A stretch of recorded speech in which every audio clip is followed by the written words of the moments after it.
I love Jesus. Oh, how I love Jesus. Oh. 하나님은 우리 한 사람 한 사람에게 다들 계획을 가지고 있습니다. 그리고 그 계획은 하나님께서 때로는 우리가 하나님에게 마음문을 열 때, 즉 주로 기도할 때에 우리의 이 소원으로 하나님께 서원하게 하시고 하나님을 이렇게 실현해 갈 때가 많이 있다고 말씀드렸습니다. 그래서 여러분들이 하나님 앞에 막 그때 떨려서 기분이 좋아서 서원하고 이런 것들이 있으면은 그것을 꼭 갚으시기를 바랍니다. 그 속에 하나님의 계획이 있기 때문에 그렇습니다. 그래서 여러분들이 그것은 여러분들을 곤란하게 하려고 하나님이 그렇게 하시는 것이 아니고 여러분에게 축복을 주려고 하는 것인 것을 꼭 믿기를 주의 이름으로 축복합니다. 이 야곱은 자기가 하나님과의 약속을 기억해내고 세겜 땅에서 베델로 올라가서 거기에서 하나님의 단을 쌓았습니다. 그리고는 아버지가 있는 아버지 이삭이 있는 헤브론으로 가서 그곳에서 함께 살기 시작했습니다. 그런데 우리 인생에 여러 가지 문제, 어려움 이런 것은 끝없이 자꾸 일어나지요. 그런데 그것을 가만히 살펴보면은 문제를 일으키는 것은 언제나 우리 쪽입니다. 사실 우리 쪽인데 하나님은 또 그 문제를 통해서 일래 가신 것도 잘 볼 수가 있습니다. 이 야곱에게는 아들이 12명이 있었어요. 그런데 아내가 몇 명이 있다 그랬죠? 4사람이 있었습니다. 누굴 제일 사랑했다 그랬어요? 라헬. 그래서 라헬이 11번째에 이 아들을 낳았었어요. 그러니까 이 야곱은 자기가 제일 사랑하는 라헬이 그것도 11번째 아들을 낳았으니까 얼마나 귀하고 기워하는지. 아니 12를 좀 공평하게 사랑하지. 이 11번째 아들 요셉만 그냥 막 눈에 넣어도 안 아픈 것처럼 좋은 거 있으면 요셉만 먹이고 요셉만 해주고 하니까 막 형제들이 막 시기 질투가 난 겁니다. 자, 창세기 37장 3절 4절 보겠습니다. 요셉은 노년에 얻은 아들이므로 이스라엘이 여러 아들보다 그를 깊이 사랑하여 위하여 채색 옷을 지었더니 그 형들이 아비가 형제들보다 그를 사랑함을 보고 그를 미워하여 그에게 은사가 불평하였더라.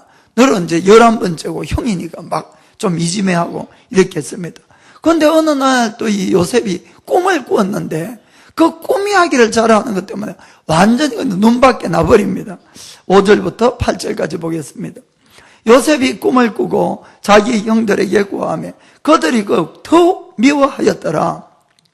요셉이 그들에게 이르되 청컨대 나의 꾼 꿈을 들었시오. 우리가 밭에서 곡식을 묵더니 내 단은 일어서고 당신들의 단은 내 단을 둘러서서 절하더이다.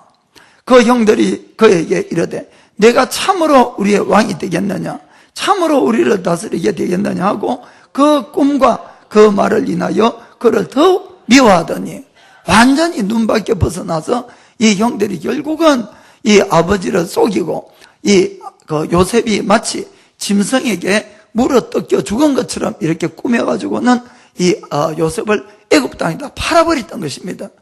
그러니까 가장 사랑하는 아들을 잃어버린 이 야곱은 완전히 다시 큰 고난 속으로 들어가게 됩니다. 그 장면도 보겠습니다. 37장 35절부터. 자, 그 모든 자녀가 위로하되 그가 그 위로를 받지 아니하여 가로되 내가 슬퍼하며 음부에 내려 아들에게로 가리라 하고 그 아비가 그를 위하여 울었더라. 아들하고 같이 죽겠다고 그냥 이렇게 됐지요. 자, 그리고 요셉의 운명은 36절에 미디안 사람이 애굽에서 바로의 신하 시위대장 보디발에게 요셉을 팔았더라. 아멘.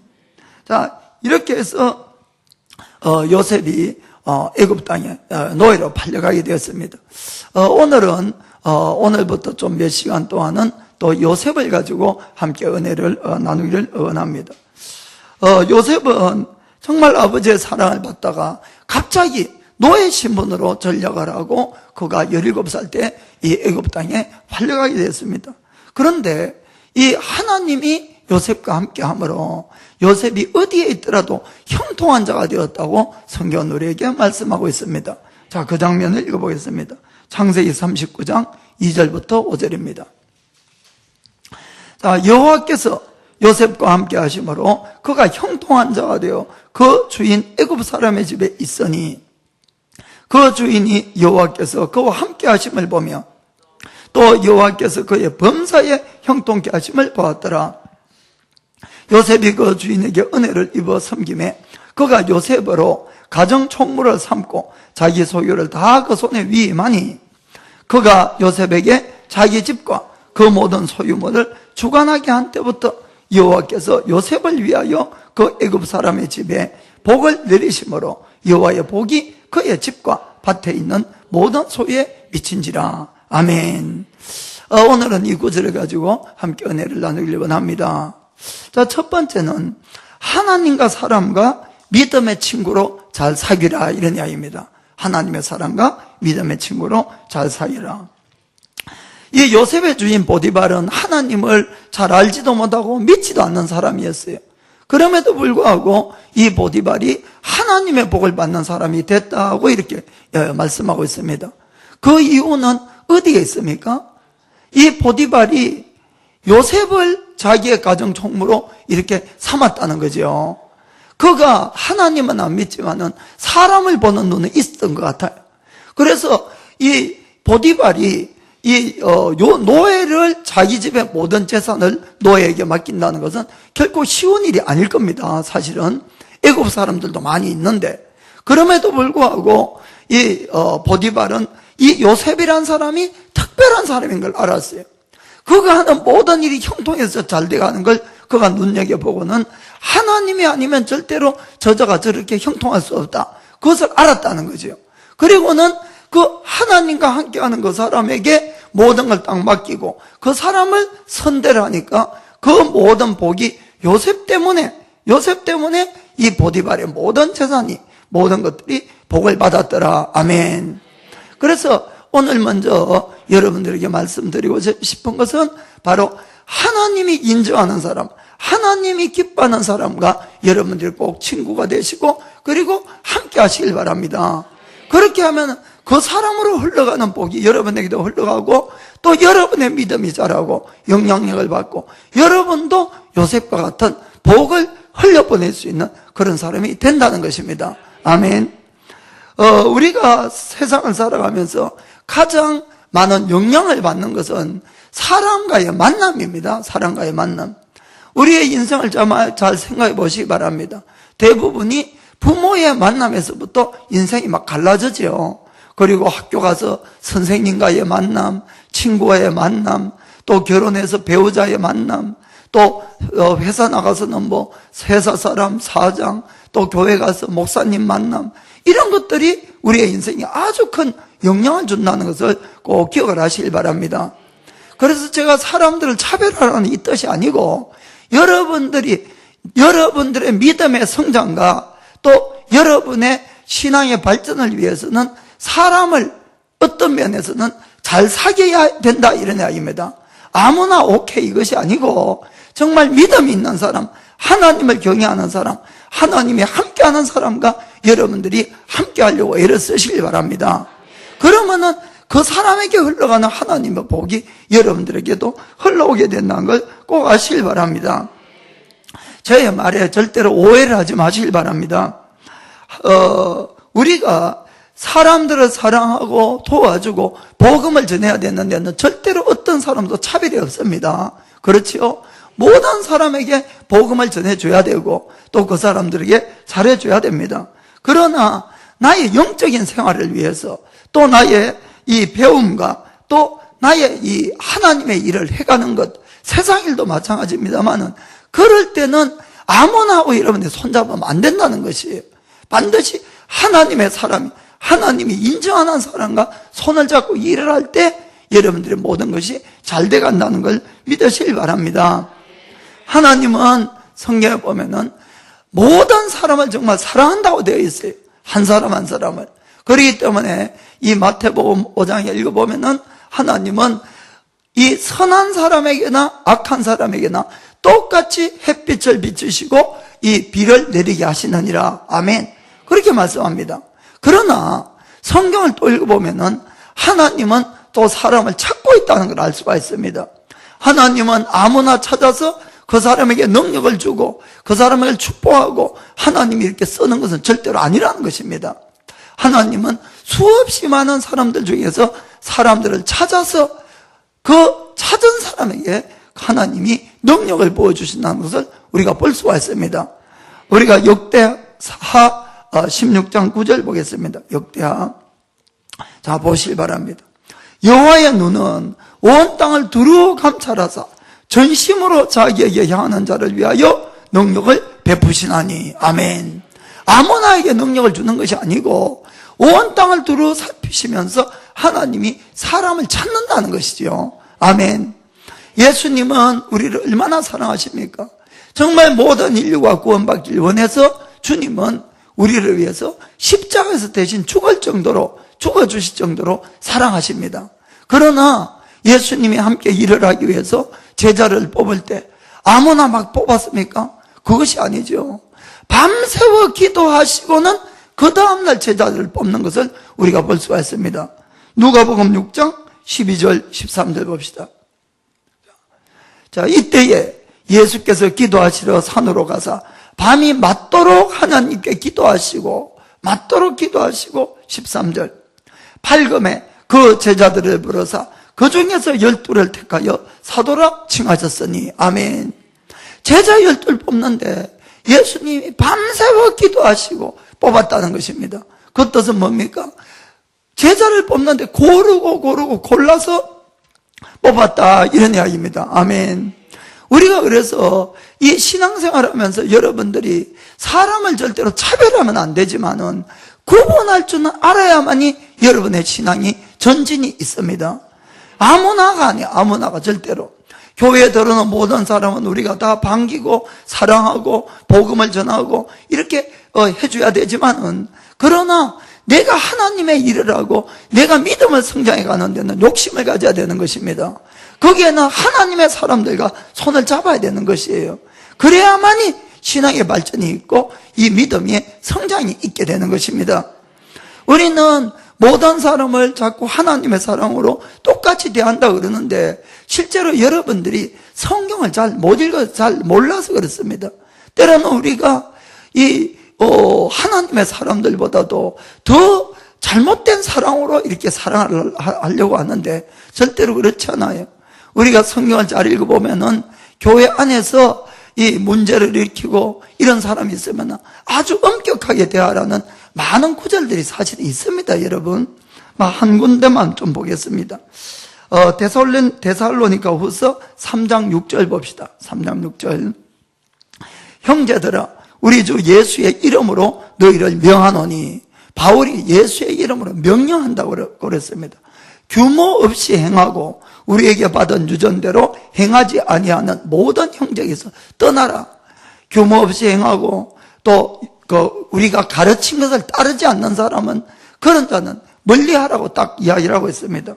그럼 어떤 자가 규모 없는가 한번 보겠습니다. 10절에 보니까 우리가 너희와 함께 있을 때에도 너희에게 명하기를 누구든지 일하기 싫어하거든 먹지도 말라 하라 하였더니. 11절에 우리가 들은 적 너희 가운데 규모 없이 행하여 도무지 일하지 아니하고 일만 만드는 자들이 있다니.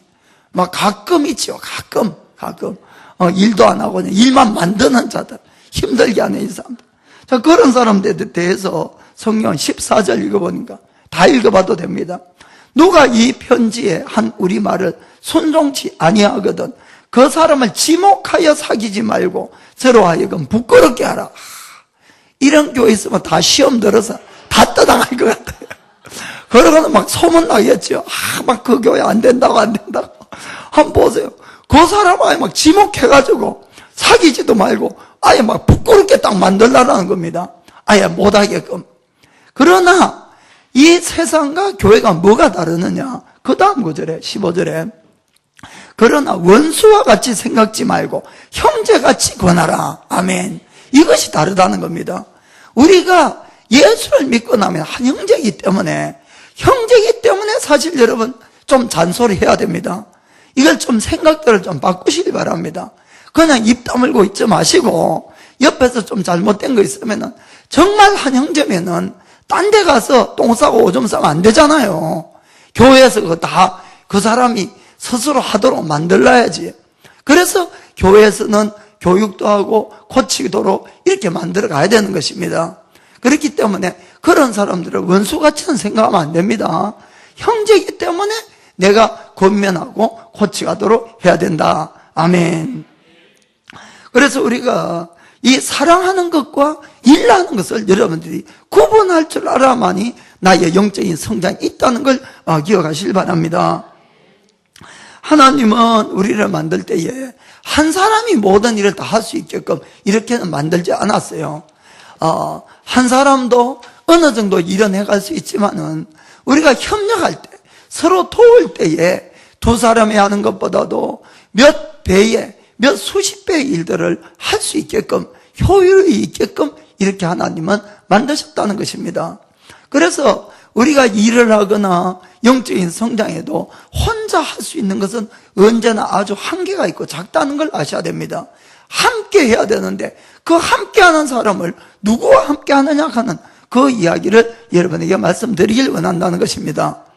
그래서 예수님께서도 이 제자들을 보낼 때에 한 사람씩 보낸 법이 없는 것이에요.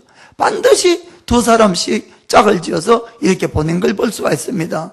사도행전을 읽어보더라도 예수님의 제자들이 복음을 전할 때에 혼자서 간 법이 없어요. 반드시 여러 명이 팀을 이루어가지고 이렇게 복음을 전하러 간 걸 볼 수가 있습니다. 그렇기 때문에 우리가 일이나 나의 영적인 성장이나 모든 것은 혼자서는 대단히 어렵다는 것입니다. 그렇기 때문에 우리가 파트너를 가져야 되고 이 셀 가족을 만들어야 되고 거기서 함께 해야 된다는 것입니다. 그러나 거기에서도 일할 때 여러분들이 잘 생각하셔서 돌볼 사람은 돌보지만 함께 일할 사람은 누구와 일을 해야 되느냐 이런 것도 잘 여러분들이 구분해 하시길 바랍니다. 우리가 성경 속에 위대한 이러한 많은 인물들이 등장하는데 그분들도 혼자서 그 모든 일을 했다고는 되어 있지 않습니다. 항상 보면은 누군가가 도와주는 손길이 반드시 있었습니다. 이 위대한 이 지도자인 모세도 그를 위한 기도의 손길이 있었지요. 아론과 훌이 바로 그들이었습니다. 이 다윗 왕은 그가 참 위대한 이스라엘의 왕이 되었습니다마는 그가 왕이 되기 전에 십몇 년간을 쫓기면서 아주 고난의 세월이 있었습니다. 그때에 늘 함께하고 그를 위로하고 도와줬던 사람이 사울 왕의 아들인 요나단이었지요. 그리고 다윗이 왕이 되고 난 다음에도 그에게는 선지자 나단이나 같이 함께해서 도와줬던 걸 볼 수가 있습니다. 우리가 이 교회사에서 가장 위대한 업적을 남긴 사도 바울도 성경을 잘 읽어보면은 바울 혼자 일을 했다고 되어 있지 않습니다. 항상 옆에는 동력자가 있었고 도와주는 사람이 있었어요. 바로 바르나바를 비롯해서 성경을 읽어보면은 바울이 근 40명 이상의 사람들에게 늘 감사의 편지를 쓰면서 동력했던 것을 우리가 볼 수가 있다는 것입니다. 그래서 이와 같이 우리가 함께 모여서 일을 할 때에 놀라운 일들을 잘해갈 수 있다는 것을 꼭 믿으시길 바랍니다. 그런데 반면에 잘못된 만남 때문에 인생을 망친 사람도 있습니다. 그 대표적인 사람이 북이스라엘 왕이었던 아합이라는 왕이었습니다. 이 아합 왕도 이스라엘의 이 왕이기 때문에 하나님을 알 뿐만 아니고 성경을 읽어보면은 그가 한때는 하나님을 두려워해서 조심해서 금식도 하고 막 이런 면도 나옵니다. 그런데 그가 이스라엘의 수많은 왕 중에서 가장 극악한 나쁜 왕이 되어버렸어요. 그 원인을 성경은 이렇게 적혀 있습니다. 열왕기상 21장 25절. 자, 예로부터 아합과 같이 스스로 팔려 여호와 보시기에 악을 행한 자가 없으면 저가 그 아내 이세벨에게 충동되었음이 있느라. 아멘. 왜 아합이 하나님을 배반하고 아주 악독한 왕이 되었느냐? 왜 그렇다고 되었습니까? 아내를 잘못 만났다는 것이 아내를. 이 이세벨이라는 아내를, 이 씨를 조심하실 바랍니다.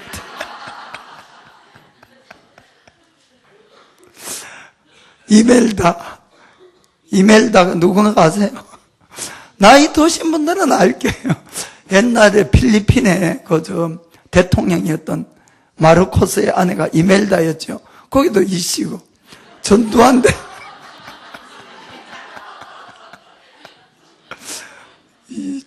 대통령, 영부인도 이씨고, 이세벨을 조심하시기 바랍니다. 자원이 이세벨은 이 시돈 왕인 바알이라는 왕의 딸이었어요. 엣바알이라는 이거는 이 사람은 왕이지만은 바알의 제사장이기도 했어요.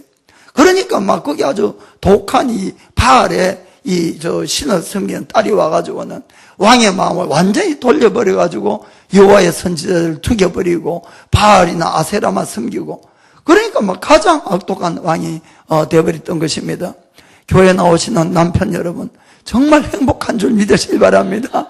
정말 여러분 얼마나 복을 받았는지 훌륭한 이 주님을 잘 믿는 아내를 얻게 됨을 감사하시기 바랍니다.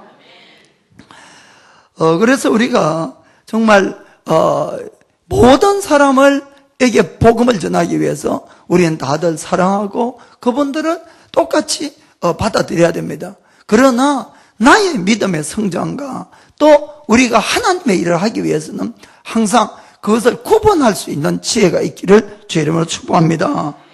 그러면 우리가 이 신앙의 도모, 신앙의 친구를 우리가 삼기 위해서는 어떻게 사람들을 봐야 되느냐, 참 중요하죠.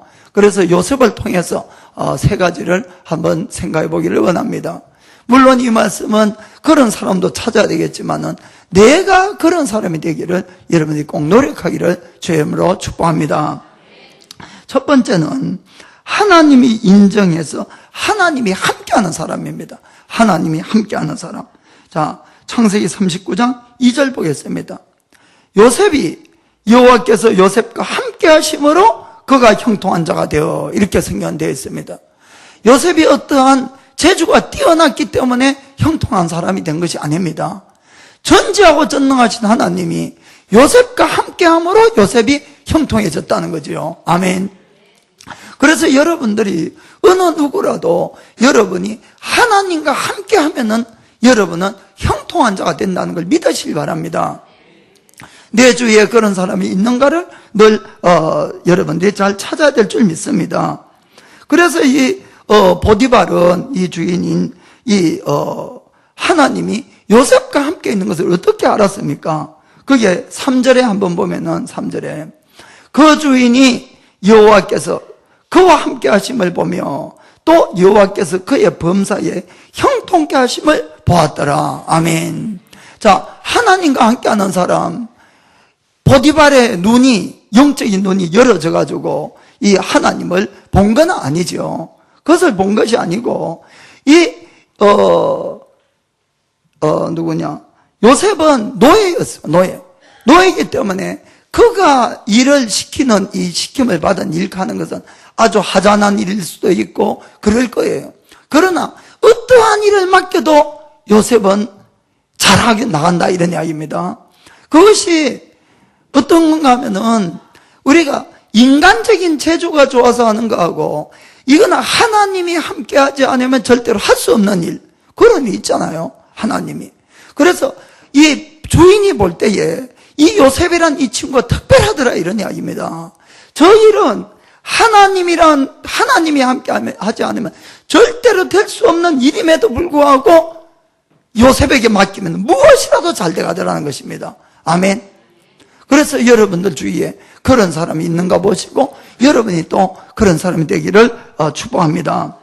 그러면 하나님은 어떤 사람을 인정해서 그렇게 복을 주시고 어떤 사람은 인정하지 않느냐, 이것이 참 중요할 것 아닙니까?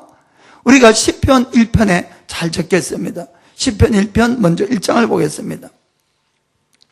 복 있는 사람은 어떤 사람이냐? 복 있는 사람은 악인의 길을 쫓지 아니하며 죄인의 길에 서지 아니하며 오만한 자의 자리에 앉지 아니하고. 아멘. 이렇게 되어 있습니다.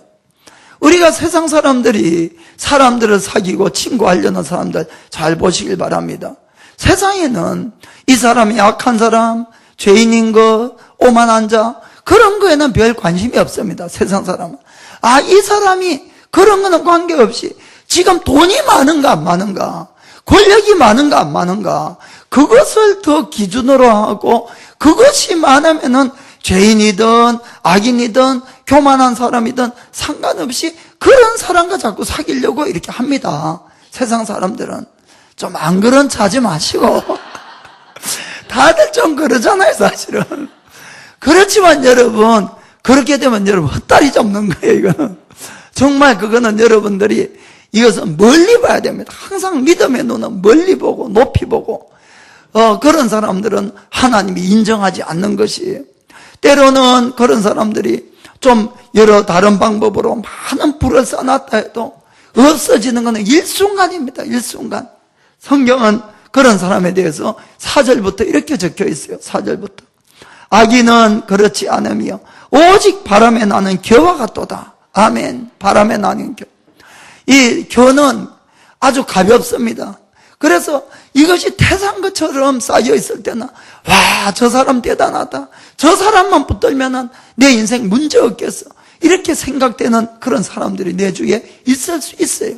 그러나 그 사람이 하나님이 인정하는 사람이 아니면은 어느 날 한번 훅 풀어버리면은 아무것도 없다는 아무것도 정말 얻게 되는 것입니다. 그 다음에 5절 6절. 그러므로 악인이 심판을 견디지 못하며 죄인이 의인의 회중에 들지 못하리로다. 6절에 대저 의인의 길은 여호와께서 인정하시나 악인의 길은 망하리로다. 아멘. 결국은 우리가 이 악인의 길, 잘못된 길을 붙들고 세상이 좋아하는 권력과 돈이 아무리 많아도 그걸 기준으로 해서 붙들게 되면 큰일 난다는 것을 꼭 아시길 바랍니다. 시간이 지나서 아무것도 없어요. 아무것도.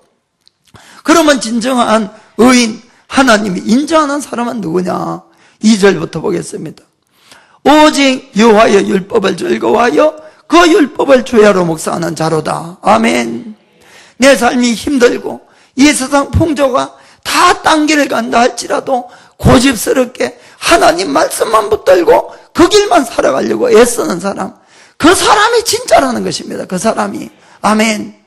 세상 사람들은 왜 바보같이 그렇게 살아가느냐고 이렇게 이야기하는 사람도 있겠죠. 그럼에도 불구하고 오직스럽게 하나님 말씀을 고집하며 이 길이 진짜 길이야, 이 길만이 참 길이야 하고 그 길만 붙들고 고집스럽게 가는 그 사람이 결국은 하나님이 인정하며 그 사람이 형통한 사람이 된다는 것입니다. 그러면 3절에 분명히 이렇게 말씀합니다. 저는 시냇가에 심은 나무가 시절을 쫓아 과실을 맺으며 그 잎사귀가 마르지 아니함 같으니 그 행사가 다 형통하리로다. 아멘. 그 사람은 세상 풍파가 어떻게 되더라도 하나님이 다 지켜주시고 반드시 마지막에는 형통하고 승리할 것이라고 분명히 말씀하고 있습니다.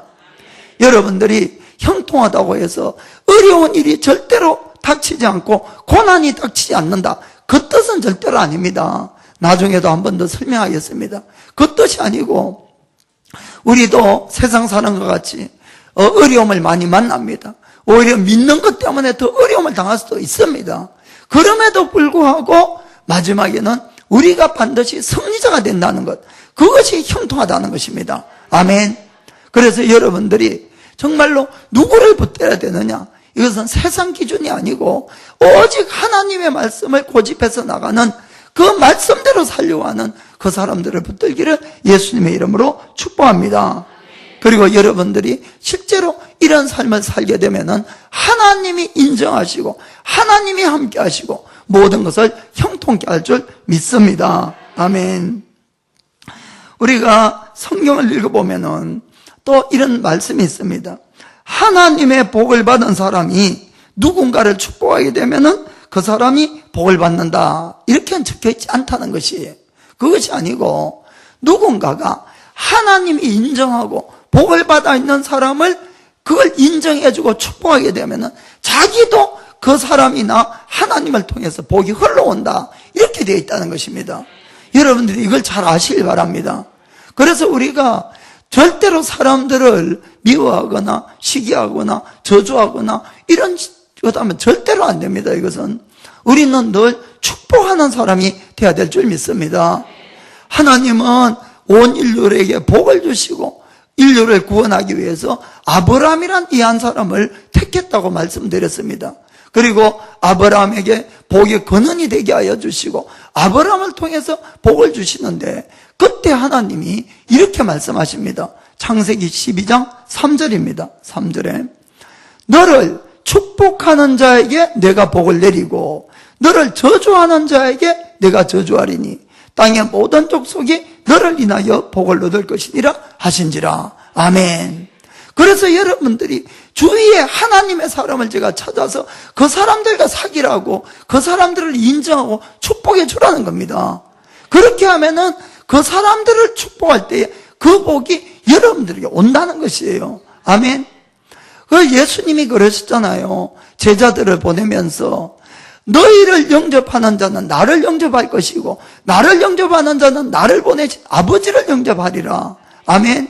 선지자의 이름으로 선지자를 영접하면 선지자의 상을 받을 것이고 의인의 이름으로 의인을 영접하면 의인의 상을 받을 것이고 너희가 나를 믿는 이 소자 아주 작은 자 한 사람에게 물 한 그릇 대접한 것도 결탄코 상을 잃지 아니하리라. 아멘. 그렇기 때문에 우리가 이 복을 받는 그걸 잘 알아야 됩니다. 루트를. 그것은 하나님의 사람들, 믿는 성도들을 서로 축복해 가는 것이에요. 아멘. 그래서 갈라디아서 6장 10절에도 분명히 이렇게 말씀합니다. 그러므로 우리는 귀에 있는 대로 모든 이에게 착한 일을 하되 더욱 믿음의 가정들에게 할지니라. 아멘. 옆 사람이 귀한 사람인 줄 믿으시길 바랍니다. 옆 사람에게 마음으로 당신을 축복합니다 라고 해주세요. 마음으로 당신을 축복합니다. 아멘. 그래야 자꾸 나에게도 복이 흘러오는 것입니다. 두 번째는 하나님을 경외하는 사람, 하나님을 경외하는 사람입니다. 어느 날 이 요셉에게 아주 큰 시련이 다가옵니다. 이 주인의 이 옥상이 요셉을 유혹하기 시작한 것이 창세기 39장 6절부터 보겠습니다. 주인이 그 소유를 다 요셉의 손에 위임하고 자기 식료 외에는 간섭하지 아니하였더라. 요셉은 용모가 준수하고 아담하였더라. 20대에 이 일본어 성경에는 체격이 아주 좋고 얼굴이 미남자였더라 이렇게 적혀 있어요. 아주 미남자였어요. 그러자 이 7절에 보니까 그 후에 그 주인의 처가 요셉에게 눈짓하다가 동침하기를 청하니 참 곤란한 일이 생겨버린 것입니다. 그리고는 이 한 번만 이런 것이 아니고 10절에 읽어보니까 10절에 요 여인이 날마다 요셉에게 청하니 이렇게 되어 있으면 날마다 아이고 한 번 두 번 같으면 내가 얘기 흥분했나? 한 번 두 번 같으면 한 번 이겨보겠는데 이 날마다 이게 아주 딱 걸렸습니다. 날마다. 근데 사실은 요셉이 이기잖아요. 이 20대에 정말 힘이 넘치는 이 청년이 어떻게 정말 그런 유혹을 물리칠 수 있겠냐? 참이 대단한 일입니다. 그래서 한번 읽어보겠습니다. 그 7절부터 다시 보면은 그 주인의 처가 요셉에게 눈짓하다가 동침하기를 청하니 8절에 요셉이 거절하며 자기 주인의 처에게 이르되 나의 주인이 가종 재반 소유를 간섭지 아니하고 다 내 손에 위임하였으니 9절에 이 집에는 나보다 큰 이가 없으며 주인이 아무것도 내게 금하지 아니하였어도 금한 것은 당신뿐이니 당신은 자기 아내임이라. 그런즉 내가 어찌 이 큰 악을 행하여 당신 주인에게 덕지하리이까? 이렇게 이야기하지 않았죠. 어찌 하나님께 덕지하리이까? 아멘.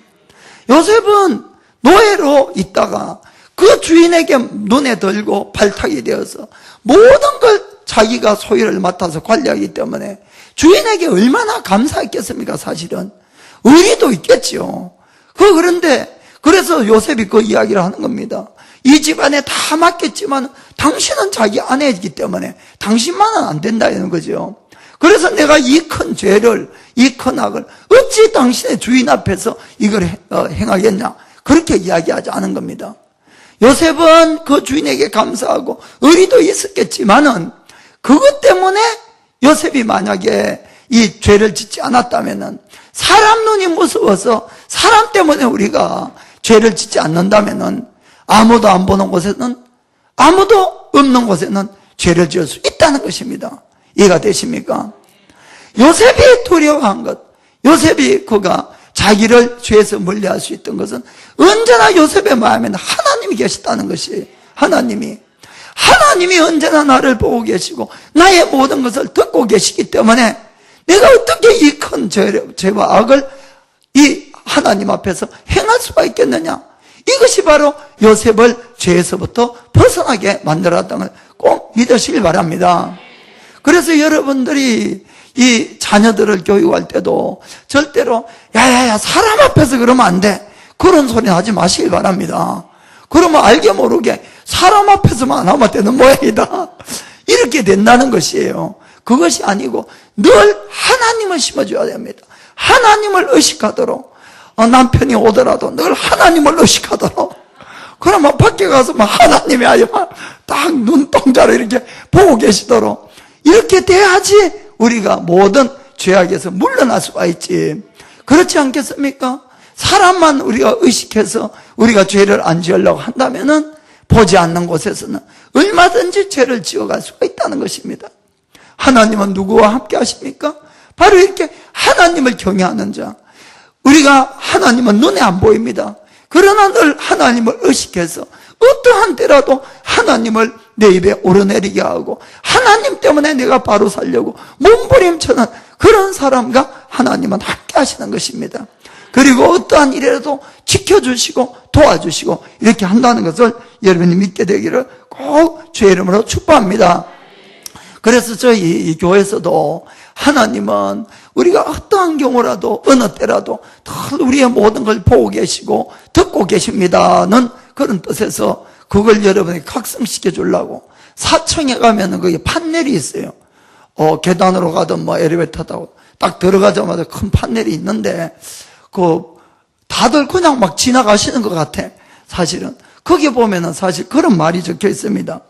그리스도는 이 집의 주인이시요, 식사 때마다 보이지 않는 손님이시요, 모든 대화에 말없이 듣는 이시니라. 아멘. 꼭 한번 보시길 바랍니다. 그리고 그 옆에 그 그림이 이렇게 있는데 그건 피카소 그림이 아니고, 무슨 그림인지를 잘 모르시는 분이 있는데 사실은 그 예수님 얼굴입니다. 예수님 얼굴. 이제 사진은 어느 분이 예수님을 한 번 만나기를 아주 원했어요. 그래서 늘 기도 때마다 주님 얼굴을 한 번만 보면 제가 소원이 없겠습니다, 이렇게 계속 기도를 해왔습니다. 그러고는 어느 날 그가 이제 중국에서 중국 사람은 아니고 그 여행을 이렇게 하는데, 그때 이제 그 봄이 되어서 여기저기 이제 눈이 쌓였던 것이 막 녹아내렸어요. 막 녹아내린 그런 때인데 갑자기 말을 타고 왔는데 지금 사진을 찍어라. 아무도 없는데 아무도 사진 찍어라 이 소리가 자꾸 들렸어요. 그래서 이분이 막 사진사니까 그냥 그 앞에 보이는 풍경에다가 사진을 찍었어요. 그때는 전혀 몰랐어요. 그런데 집에 돌아와서 이 사진을 딱 현상을 해보니까 웬걸 그 안에 예수님 사진이, 예수님 얼굴이 딱 보였던 겁니다. 할렐루야. 지금 그것이 사청에 큰 판넬로 이렇게 되어 있으니까 거기 분명히 예수님 사진이, 예수님 얼굴이 있거든요. 꼭 한번 보시길 바랍니다. 그렇다고 그거 안 보인다고 해서 천국하고는 지장이 없으니까. 막 또 어떤 사람은 그것이 안 보인다고 또 혹시 내가 막 구원을 받았나 안 받았나 절대로 상관이 없으니까. 그러나 여러분들이 참 신기하더라고요. 그 그림이 딱 예수님 사진이 이 얼굴이 보이면은 그때부터는 계속 보여요. 근데 그전에는 아무리 봐도 뭔지 잘 몰라. 꼭 피카소 그림 그리는 것 같은 그렇습니다. 꼭 보시길 바랍니다. 그래서 성경은 우리가 모든 지혜와 지식의 근본이 하나님을 경외하는 것이다. 이렇게 되어 있습니다. 그것이 뭐겠습니까? 우리의 이 믿음의 근원이 바로 하나님을 경외하는 마음이고, 우리가 죄에서 멀어질 수 있는 이 근원도 하나님을 두려워하는 것입니다. 아멘. 그래서 우리가 그런 삶을 살아가야 될 줄 믿습니다. 여러분이 그럼 나는 얼마나 내가 하나님을 경외하는 삶을 살까 스스로 체크해 볼 수 있는 방법이 있어요. 그것은 뭔가 하면은 여러분이 아무도 없을 때, 혼자 있을 때 여러분이 마음속으로 무엇을 가장 많이 생각하고 무엇을 가장 많이 소원하고 있는지를 한번 생각해 보시기 바랍니다. 그것이 바로 여러분의 현재의 믿음이라는 것이에요. 아멘. 우리가 하나님을 의식하는 것을 훈련하시길 바랍니다. 의식적으로 주님은 내 속에 계시고 지금도 나를 보고 계시고 내 대화를 듣고 계시고 늘 의식적으로 자꾸 이것을 훈련을 하면은 그것이 됩니다, 여러분. 그럼 어디를 가더라도 자꾸 하나님을 의식하게 되는 거예요. 그리고 그런 삶을 살면은 주님께서 놀라운 축복을 약속하십니다. 잠언 14장 27절. 여호와를 경외하는 것은 생명의 샘이라 사망의 그물에서 벗어나게 하느니라. 아멘. 생명의 샘물이라고 되어 있습니다. 또 잠언 22장 4절에 겸손과 여호와를 경외함의 보응은 재물과 영광과 생명이니라. 아멘. 주님을 경외하는으로 재물도 얻고 영광과 생명이 그 속에 있다는 걸 믿기를 축복합니다. 아멘. 세 번째는 모든 일어나는 일에 대해서 하나님의 계획을 인정하는 자입니다. 모든 일어나는 일에 대해서 하나님을 인정하는 자. 요셉의 인생을 보면 참 파란만장한 데가 많이 있습니다. 요셉이 11번째 아들이라고 그랬죠. 이 어머니 라헬은 이 아들을 둘 낳았어요. 요셉과 동생 이름 뭐죠? 베냐민. 그렇죠. 그런데 불행하게 베냐민을 낳다가 죽고 맙니다. 그래서 이 어릴 적에 요셉이 자기 동생 낳다가 엄마가 죽었으니까 참 마음이 복잡하겠죠. 그리고는 아픔을 많이 가져왔을 것 같아요. 그것뿐만 아니고 아버지의 극진한 사랑을 받다가 17살 때 어느 날 형제들이 자기를 미워하고 배반해서 정말 자기를 노예로 팔아버렸다는 것입니다. 그때 정말 분노, 상처, 아픔 이런 것은 정말 말할 수 없이 컸었을 것 같아요, 사실은. 그리고 그 당시에 노예라는 것이 보통입니까? 가축이나 똑같지요. 아무 인권도 없을 뿐만 아니라 어떠한 장래도 아무 보장이 없이, 그것도 말이 통하지 않는 외국 애굽 땅에다가 노예로 팔려갔으니까 얼마나 절망스러운 그런 입장이었겠느냐 하는 이야기입니다. 그럼에도 불구하고 성경을 아무리 읽어봐도 요셉이 하나님을 원망했거나 그 형들을 저주했다는 구절이 한 구절도 없다는 것이 참 놀랍다, 이런 이야기입니다. 일반적으로 내가 하나님을 믿는데 그런 일을 내가 당했다면은 얼마나 하나님이 원망스럽고 나를 팔아버린 형제들이 원망스럽겠냐 하는 이야기입니다, 사실은. 그럼에도 불구하고 요셉은 그렇지 않았다는 것이에요. 요셉은 그런 상황에서도 그가 오직 하나님을 신뢰하고 믿고 두려워했기 때문에 죄를 짓지 않았다는 거죠. 그렇지 않습니까? 그러니까 이 주인의 아내가 자기를 유혹할 때도 얼마든지 물리칠 수 있었다는 것이, 하나님을 원망했다면 될 대로 되라 이렇게 됐을 거 아닙니까? 절대로 그렇지 않았죠. 그리고 그가 믿음을 지킨 것 때문에 더 큰 어려움을 사실은 겪게 됩니다. 한번 보겠습니다. 39장 10절부터 또 보겠습니다. 15절까지 쭉 읽어봅시다. 여인이 날마다 요셉에게 청하였으나 요셉이 듣지 아니하여 동참하지 아니할 뿐더러 함께 있지도 아니하니라. 그러할 때에 요셉이 심호하러 그 집에 들어갔더니 그 집 사람은 하나도 거기 없었더라. 그 여인이 그 옷을 잡고 가로되 나와 동침하자. 요셉이 자기의 옷을 그 손에 버리고 도망하여 나가매 그가 요셉이 그 옷을 자기 손에 버려두고 도망하여 나감을 보고 그 집 사람들을 불러서 그들에게 이르되 보라, 주인이 히브리 사람을 우리에게 데려다가 우리를 희롱하게 하도다. 그가 나를 급간코자 내게로 들어오기로 내가 크게 소리 질렀더니 그가 나의 소리 질러 부름을 듣고 그 옷을 내게 버려두고 도망하여 나갔느니라 하고, 이런 억울한 일이 어디 있습니까? 이런 억울한 일이. 그 결국은 자기 남편이 오니까 이런 거짓말 해가지고 이제 요셉에게 막 누명을 탁 덮여 씌우는 겁니다. 그러니까 19절 20절에 주인이 그 아내가 자기에게 고하기를 당신의 종이 내게 이같이 행하였다 하는 말을 듣고 심히 노한지라. 노하죠 당연히. 20절에 이에 요셉의 주인이 그를 잡아 옥에 넣으니 그 옥은 왕의 죄수를 가두는 곳이었더라. 요셉이 옥에 갇혔으나 이렇게 되죠. 아이고, 믿음대로 한번 살아보려고 몸부림쳐다가 결국 어디 갔습니까? 감옥에 또 간 거예요. 감옥에. 언제 이쯤 되면은 막 우리 믿음은 바닥나서 막 하나님이 어디 있냐고 막 울고 불고 막 내가 믿음 지키려고 했던 것이 다 헛거라고 막 그러고는 막 하나님 원망하고 막 하겠지요. 사실 좀 그렇다 그러세요. 믿음 있는 척 하지 마시고 막 보통 그럴 것 같아요. 솔직한 이야기로 막 이런 일이 안 당해도 막 원망하는데, 그러나 성경을 다시 잘 읽어보시기 바랍니다. 요셉은 절대로 하나님을 원망하는 소리 한마디도 없는 것이에요. 여러분, 왜 이것이 가능하겠냐 하는 이야기입니다. 우리가 하나님을 아셔야 됩니다. 하나님을 신뢰해야 됩니다. 우리의 인생 속에 일어나는 모든 일에서 하나님이 모르고 일어나는 것은 아무것도 없다는 것이죠. 그것뿐만 아니고 하나님이 우리 한 사람 한 사람에 가지고 계신 계획은 가장 좋은 걸 갖고 계심을 믿으시기 바랍니다.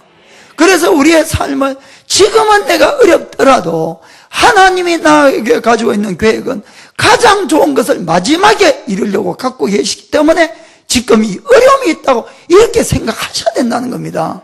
그것이 맞는 것이고, 그러면은 하나님은 나를 좋게 하려고 지금 이렇게 하고 있는 것인지 나쁘게 하려고 하고 있는 것인지 이걸 생각하셔야 되는 거거든요.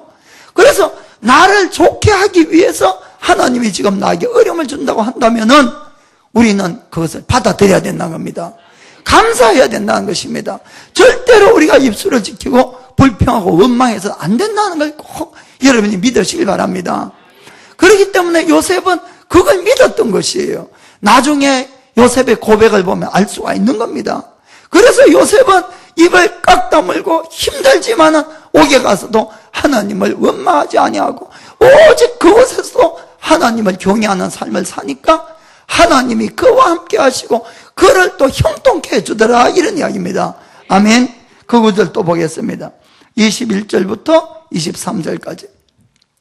여호와께서 요셉과 함께 하시고 그에게 인자를 더하사 전옥에게 은혜를 받게 하시매 전옥이 옥중 죄수를 다 요셉의 손에 맡김으로 그 재반 사물을 요셉이 처리하고 전옥은 그의 손에 맡긴 것을 무엇이든지 돌아보지 아니하였으니 이는 여호와께서 요셉과 함께 하심이라. 여호와께서 그의 범사에 형통케 하셨더라. 아멘. 여러분, 여기에 우리 크리스천들의 형통에 대해서 또 범사에 형통케, 이 말 뜻은 어려움을 안 당한다는 뜻이 아니다, 이런 이야기입니다. 어려움도 있고 심한 일도 계속 만나지만은 그 속에서도 하나님은 가장 좋은 것들을 주고 계신다는 것입니다. 아멘. 여러분들이 이것을 믿으시길 바랍니다. 절대로 우리를 곤란하게 하고 그 안에서 죽이고 이렇게 하지 않는 것이에요. 그래서 성경에 보면은 너희가 알 것은 우리에게 감당하지 못할 시험을 하나님은 주시는 법이 없다는 것입니다. 아멘. 그리고 그런 시험이 올 때는 피할 길도 주님이 마련해 주신다고 분명히 되어 있습니다. 아멘. 그래서 그것이 바로 하나님을 경외하고 하나님을 인정하는 삶은 그런 삶이 돼야 된다는 것이죠. 그러면 여러분들이 옥에 갔거나 어디 가더라도 또 그곳에서 살 길이 또 열리는 겁니다. 아멘. 그걸 믿으세요. 자꾸만 지금 내가 옥에 있는 걸 가지고 뭐라 그러지 마시고 그것에도 하나님의 뜻이 있어서 보냈습니다. 그런 것은 나중에 또 다음 시간에 제가 말씀드리겠습니다. 그래서 이 요셉이 그런 삶을 삽니다. 예수님도 우리에게 예수를 믿으면 너희가 어떤 어려움도 당하지 아니하고 모든 것이 잘 될 거다, 이렇게 절대 약속하지 않습니다. 예수님이 제자들에게 이 마지막 때에 이런 말씀을 합니다. 요한복음 16장 33절입니다. 16장 33절. 이것을 너희에게 이름은 너희로 내 안에서 평안을 누리게 하려 함이라. 평안을 주려고. 세상에서는 너희가 환난을 당하나, 환난이 많이 오면 얼마나 마음이 복잡하고 어지럽고 힘들어집니까? 그러나 그때도 너에게 평강을 주기 위해서 미리 말씀한다는 거지요. 환난을 당한다고 말씀하고 있습니다. 절대로 어려운 일이 당하지 않는다, 이렇게 말씀하지 않았죠? 그러나 담대하라, 내가 세상을 이겼노라 하시니라. 아멘. 그러나 절대로 걱정하지 말라는 겁니다. 옥에 가건 어디 간다 할지라도 이 세상을 이긴 예수가 우리 속에 계셔서 이기게 하신다는 것입니다. 아멘. 반드시 승리케 하신다는 것입니다. 이것이 바로 크리스찬들의 형통인 걸 믿으시고, 지금 일이 잘 된다 못 된다 여러분 너무 그에 왔다 갔다 하지 마시기 바랍니다. 반드시 좋은 쪽으로 가는 줄 믿기를 주의 이름으로 축복합니다. 그래서 요셉은 그 이후에 노예로 17살 때 팔려가서 13년 동안을 고생 노예, 감옥 이렇게 생활을 하다가 13년 후에는 웬걸 이 애굽의 총리 대신이 됩니다. 모든 애굽을 다스리는, 막 그런 이야기는 또 다음 시간에 하겠습니다만은, 그리고 그 9년 후에, 그러니까 39살 때에 그가 총리 대신으로 했을 때 형제들이 와서 자기 앞에 무릎을 다 꿇게 되는 것이에요. 좌우간 그렇게 딱 됐는데, 그리고는 이 형들이 나중에 저 자기가 우리를 보고 있는 그가 총리 대신이 애굽의 총리가 요셉인 걸 알고는 다들 깜짝 놀라서 기절하려는 겁니다. 그리고 두려워하는 것이요. 왜? 요셉을 팔았으니까. 얼마나 두렵겠습니까? 왜냐하면 요셉의 말 한마디에 정말 목숨이 다들 왔다 갔다 하는 그런 위치가 됐으니까. 그때에 요셉이 형들에게 하는 말을 잘 들어보시기 바랍니다. 창세기 45장 5절입니다. 5절부터. 당신들이 나를 이곳에 팔았으므로 근심하지 마소서, 한탄하지 마소서. 하나님이 생명을 구원하시려고 나를 당신들 앞서 보내셨나이다. 8절에 그런즉 나를 이리로 보낸 자는 당신들이 아니요 하나님이시라. 아멘. 이것이 바로 요셉의 신앙이었다는 것입니다. 우리는 우리의 삶 속에서 저 인간 때문에, 저 환경 때문에 내가 이런 일을 당한다고 이렇게 자꾸 한탄하지만은 그 이면에는 뭐가 있었습니까? 하나님의 계획이 있고 인도하심과 섭리가 있었다는 걸 믿으시길 바랍니다. 그래서 지금 내가 비록 이곳에 있지만은 이것을 잘만 견뎌나가면은 무엇을, 하나님은 생명을 구원하시기 위해서 지금 나를 이 길로 인도하고 계시는 것입니다.